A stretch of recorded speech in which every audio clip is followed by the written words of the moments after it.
While usage of artificial intelligence in the doctor's office may already be part of their practice in helping schedule appointments and follow-ups, well, now it may also be alongside the physician in the exam room as well. Yeah, that's right. Dr. Robert Murray is Chief Medical Officer at NextGen Healthcare, and he's joining us now to talk about AI in healthcare. Hi, Dr.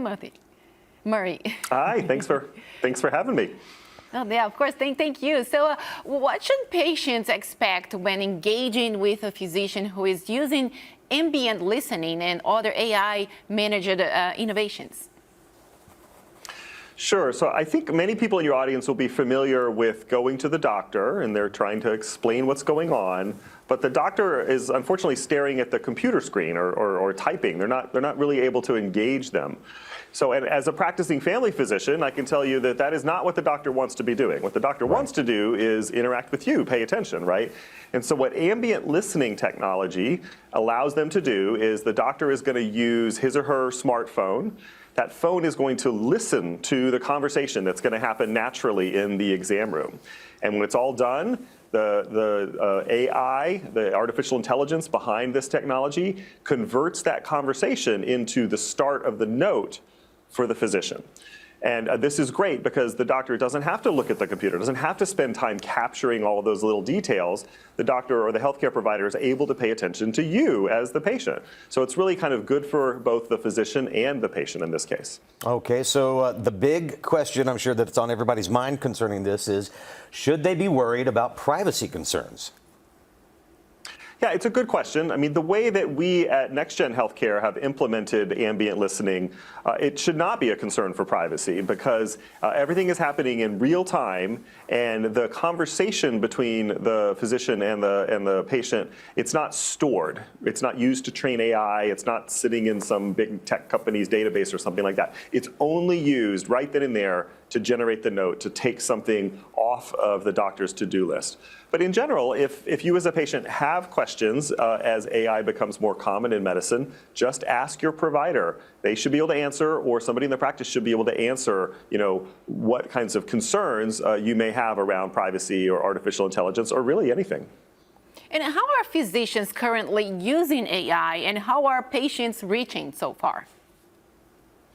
So I'm a practicing family physician. I've been using the ambient listening for over a year, and it's terrific.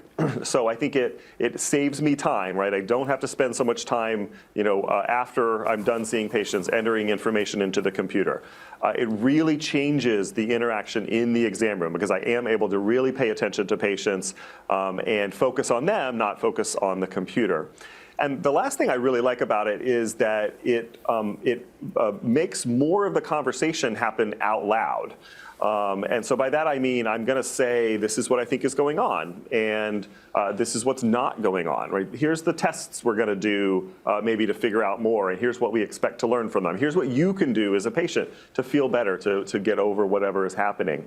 Now, I've been a doctor for 20 years. I'm always talking to my patients, but because in this case I know that I'm not going to need to type all that stuff, I'm very careful to say it out loud, and then that gives you, as the patient, the opportunity to say, I understand, or wait a second, that doesn't make sense. I'm not going to be able to do that. Right then and there, you can be fully engaged and collaborate and come up with a plan together that's really going to work to make you feel better.